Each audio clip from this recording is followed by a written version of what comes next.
నాకున్న బాధలేమో ప్రశాంతంగా బ్రతకనివ్వడం లేదు. కొన్ని బాధ్యతలేమో మనశ్శాంతిగా చావు కూడా ఇవ్వడం లేదు. నాకంటూ ఒకరున్నారనుకున్నా, కానీ ఎవరూ లేరని ఇప్పుడే అర్థమైంది.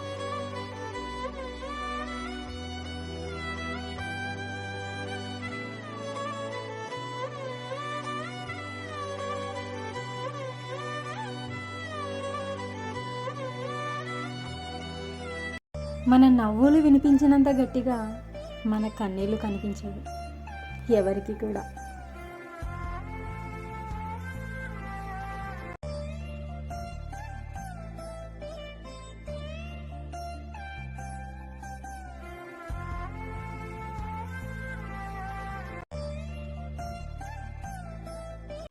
మర్చిపోవడం, మారిపోవడం నీకు తెలిసినట్లుగా నాకు తెలియదు.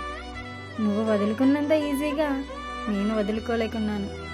అందుకేనేమో మనసులో ఎంత బాధ. ఒకే చేతికి ఉండే వేళ్ళే అన్నీ ఒకేలా ఉండవు. ఒక అమ్మకు పుట్టిన పిల్లలందరూ ఒకేలా ఉండరు.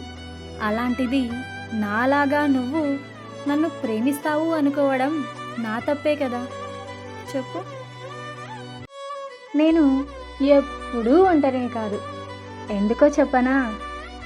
నీ ప్రేమ, నువ్విచ్చిన జ్ఞాపకాలు ఎప్పుడూ కూడా నాకు తోడుగానే ఉంటాయి కదా. అందుకే నేను ఒంటరిని కాదు. ఒక మనిషి నరకం చూడాలంటే చావే రావాల్సిన అవసరం లేదు. ఒకరిని ప్రాణంగా ప్రేమిస్తే చాలు, వాళ్ళే నరకం అంటే ఏంటో చూపిస్తారు. అవునా కదా చెప్పండి.